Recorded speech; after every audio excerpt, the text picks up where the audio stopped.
There are a lot of different factors that make someone famous. For example, how many people know their name, or the people they hang out with, or the things that they've done. Yeah, or you could look at things like how many Instagram followers someone has. Like, for example, I've got quite a few more followers than Ben does. Okay. I mean, I don't really care about that sort of thing much, but... Right. If it's just for an example, then it's good to note that, Pikachu has about 100,000 more followers than Jason does, so.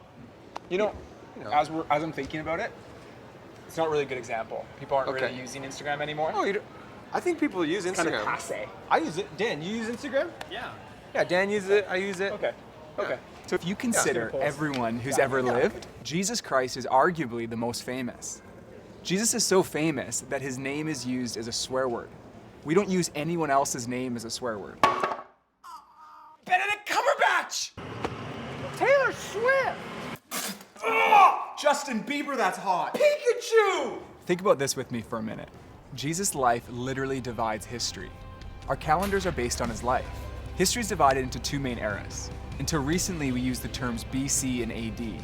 BC stands for before Christ, and AD is Latin for Anno Domini, which means the year of our Lord. His influence is hard to miss. More songs have been sung to, more paintings have been painted of, and more books have been written about Jesus than anyone else. Time magazine named him the most significant person in history.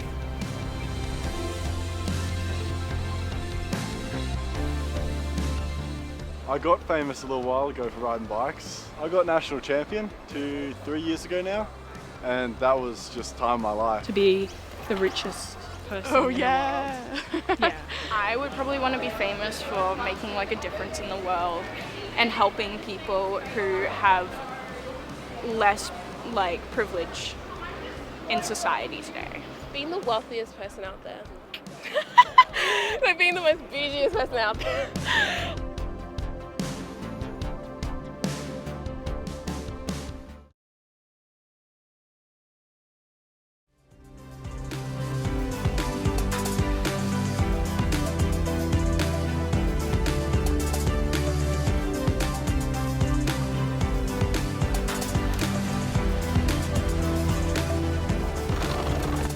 What's up? We are on our way to Israel right now. It's so exciting. I heard they have really good food in Israel. Oh yeah, and it's also the place that Jesus lived. That's the main reason why we're going. That's why we're going. Hey, if we can get some good food, that's pretty exciting too. Awesome. Now you may be wondering, why are we talking so much about Jesus? Well, first, the life, death, and resurrection of Jesus is the centerpiece of the Christian faith. And Jesus' resurrection not only suggests that God exists, but that God should be seen and understood through the lens of Jesus. So who is Jesus? And what historical evidence is there for his life, death, and resurrection?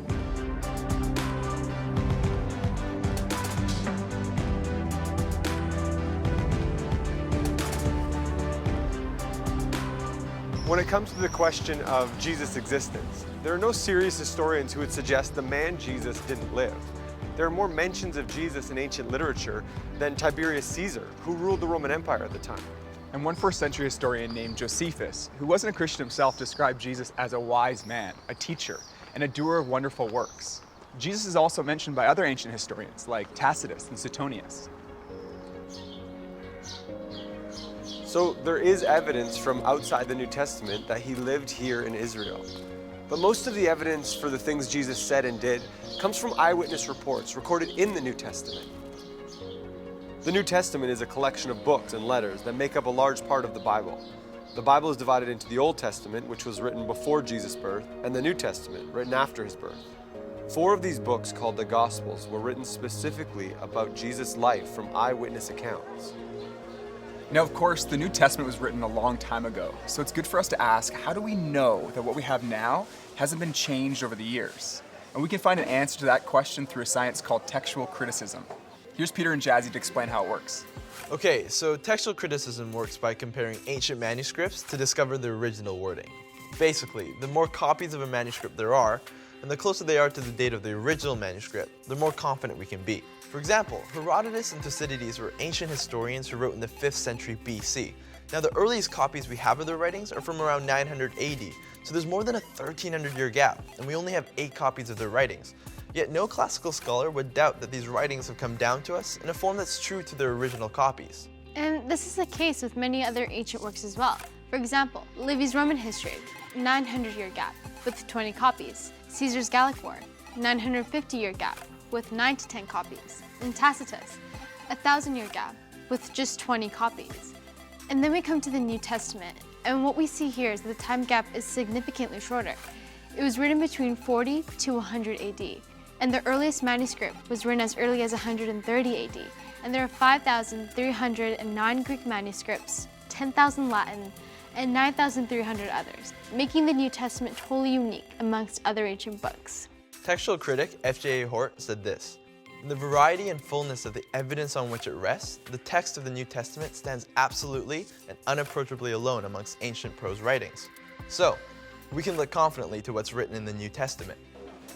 What we know from inside and outside the New Testament is that Jesus was a Jewish man, born here in Israel in the 1st century.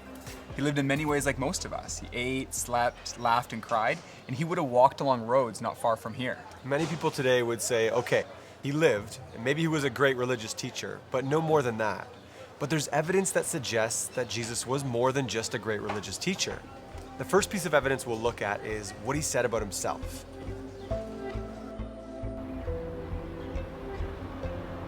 Okay, so what did Jesus say about himself? Because when other religious leaders might say, here's what's true, Jesus says, I am the truth. And when others might say, here's how you find full life, Jesus says, I am the life.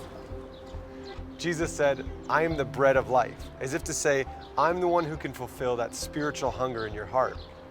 All of us carry around things like guilt or worry, fear and anxiety. Jesus said, come to me, all you who are weary and burdened, and I will give you rest. Jesus said, if you receive me, you receive God. If you welcome me, you welcome God. And if you've seen me, you've seen God.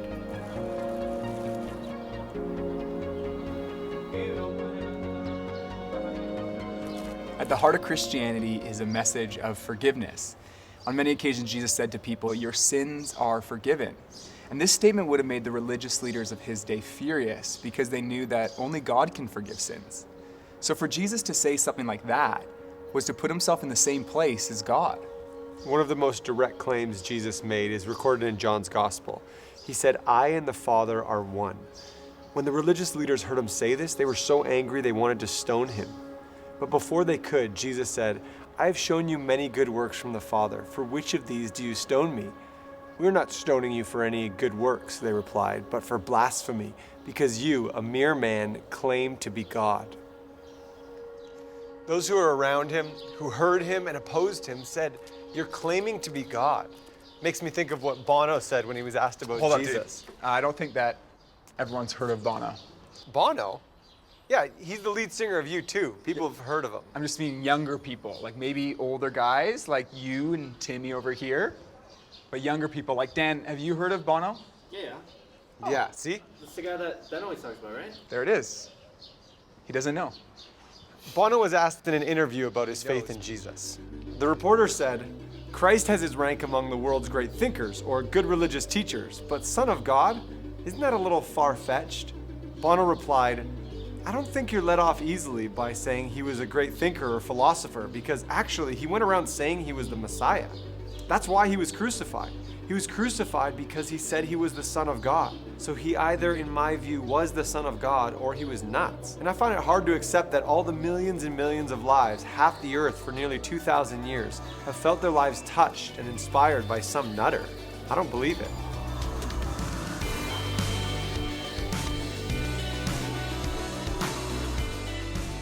Can't he walk on water? Isn't that his claim to fame? Why wouldn't he be? He's the saviour of the world. Through him we have eternal life. People's different like personal encounters like with spirituality and like with God kind of just like popularized it in a sense, like just what people have gone through. I think a lot of people valued what history sort of said that he did because of hope. Yeah, I think Jesus was just really popular based on the Bible and just all of his teachings as well, carried on like today in the 21st century. I think so many people followed the religion that it just caught on to everyone else's ear and then started becoming a lot bigger than it was intended to start off being.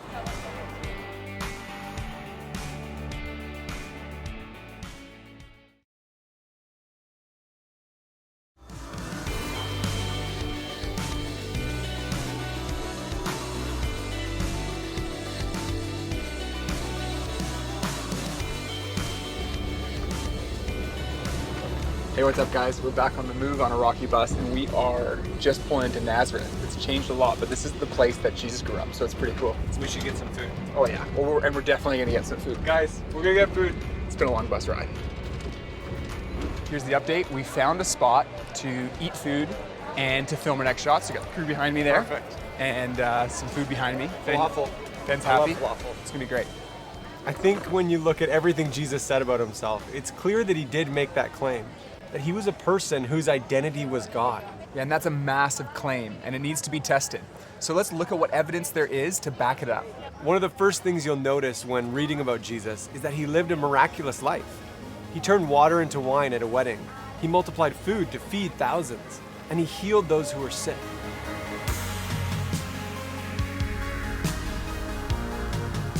We're on the move with the crew today. Gonna be a good day, looking forward to it. That's the Sea of Galilee. This is the Sea of Galilee right here. Is it bigger or smaller than I thought? I don't know.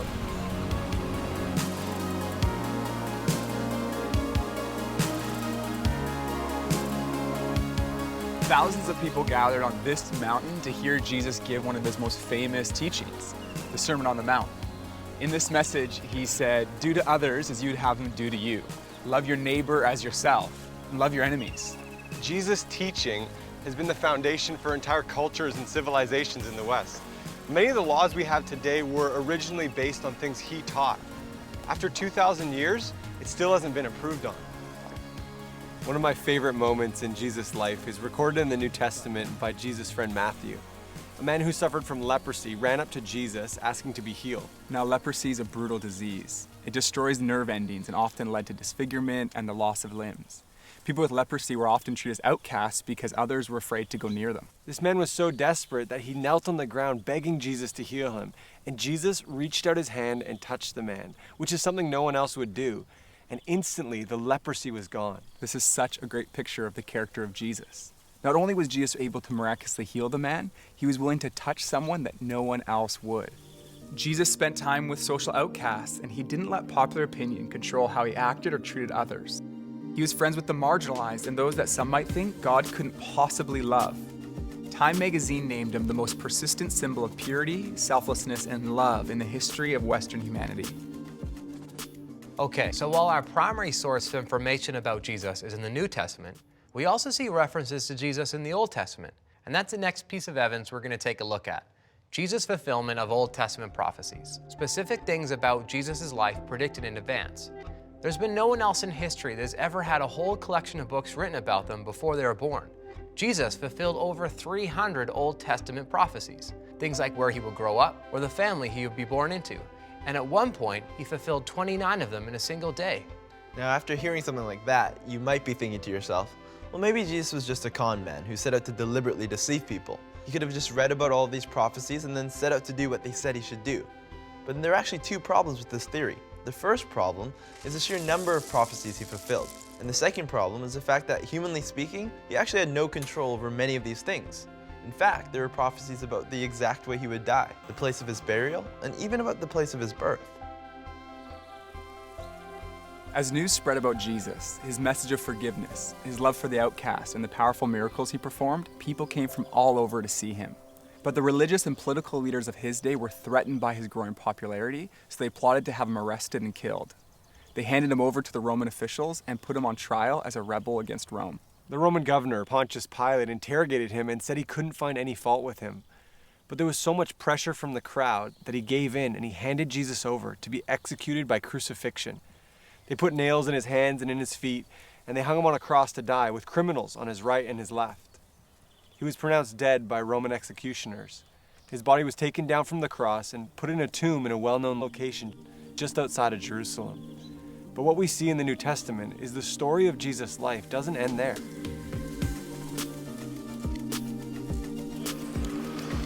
Just a really good guy. Yeah. Made a martyr? No. I thought that's when he died for your beliefs. Didn't he die for his beliefs? Yeah. Well, the obvious answer is the Son of God. Whether or not they believe he is, they would say that we as Christians believe he is the Son of God. Kind of the guy who fixed everyone's wrongs in the beginning. I think everyone has a different opinion on Jesus personally. I know a lot of people who have bad experiences with Jesus and good experiences with Jesus. Someone who came from the sky. I feel like a spirit, you know, like someone who watches over us and is in our hearts all the time. Like, he guides us.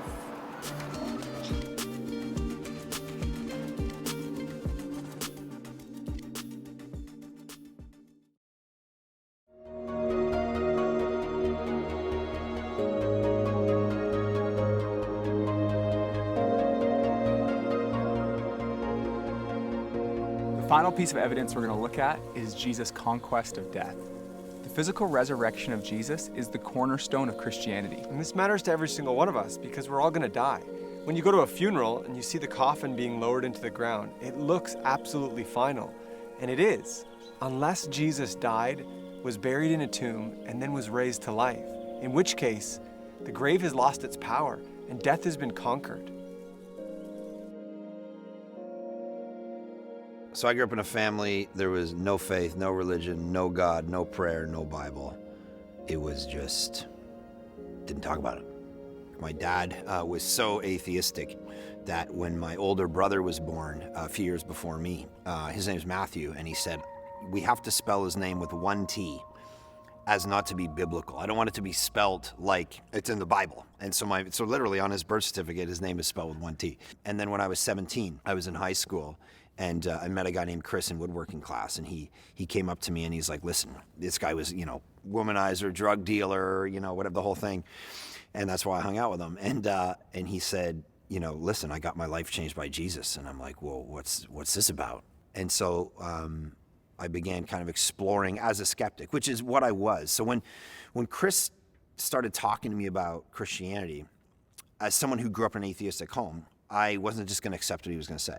So I was like, okay, did this actually happen historically? What's the evidence? Because I'm not a super emotional person. I'm not going to just buy into something because I get swept up in the emotion of it. So then what that made me do is I got to go investigate this stuff. So when I was 19 was the first time I actually walked into a church. And I found skeptics there, skeptics who were actually serious about answering the deep questions. It was all these people going, yeah, I have that question too, but here's what I found, this legit thing, and let's compare this and this. I started to open up the old Bible that my grandfather had given me. Because Christianity functioned around this person and not just ideas and philosophies, I had to figure out, did this guy even exist to begin with? I explored, I studied, I looked at it. So I saw in the Gospels he obviously existed, but then began realizing there's people outside of the Bible who have no Christian agenda who were all claiming he existed. And it was in that exploration that I actually came to realize that Christianity is not emotional. It's not true because I want it to be true. It's true because the actual tomb is empty. It was based on a historical event. And that's what I realized was different about it. So I began to realize that this is either the most important thing in the universe, or it is the dumbest thing. It can't be half interesting. So after I had studied, looked at the evidence, I came to the conclusion that this wasn't just hopeful thinking, wishful thinking, that it was actually true.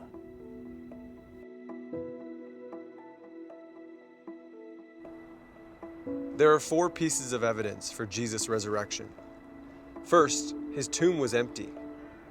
When Jesus' close friends went to visit his tomb on the 3rd day, his body wasn't there. People have come up with all kinds of explanations for this, but none of them stand up against thoughtful evaluation. For example, maybe the authorities stole the body. But if they did, then they would have shown that they had it when people start saying that Jesus had risen from the dead. Or others might say, okay, then robbers stole the body. When the disciples heard that Jesus had been seen, they ran to the tomb. Jesus' body wasn't there, but the grave clothes that he'd been wrapped in were still there. These would have been the only valuable things that the robbers might have taken. Even the piece that had been around Jesus' head had been folded up and put off to the side. The second piece of evidence for Jesus' resurrection is his presence with the disciples. Jesus was seen more than 11 times after his resurrection, and on one occasion by a group of around 500 people. Now some might say, well, that could have been a hallucination. But think about it. 500 people can't hallucinate the same thing. The third piece of evidence is the transformation we see in the disciples. Here's a group of people who were devastated that their leader had been killed, and they were afraid themselves that they would be arrested and killed. And then suddenly, they were transformed. Instead of being discouraged and fearful, they were full of hope and courage. And they were so confident in the message, they went around telling everyone, Jesus is alive. And many of the disciples were later killed or tortured because they wouldn't stop spreading this message. Why would someone be prepared to die for something they knew wasn't true? But the disciples believed it was true. It had transformed their life, and this extraordinary movement has spread all over the world. And that's the fourth piece of evidence. Jesus is still impacting lives today. There are now more than 2.4 billion Christians around the world, representing every ethnic, economic, and social background. The disciples spoke about a risen Jesus, and there are billions of Christians around the world today who also speak of an encounter with the risen Jesus Christ. So how do we respond to all this? It seems clear that Jesus really did claim to be a man whose identity was God. And when we look at the evidence, his teaching, his life, his character, his fulfillment of prophecy, and his resurrection from the dead, it all provides strong support that what Jesus said about himself was true. And this truth isn't just head knowledge, it's truth we can experience in our hearts. I've experienced a relationship with Jesus, and it's changed my life. And that's what Jesus wants for each one of us, life, and life in all its fullness. God has revealed himself in Jesus. Jesus really is who he claimed to be. He really did rise from the dead. And that means there's hope beyond this life, and there's hope for this life. And that's what I've found, and you can too.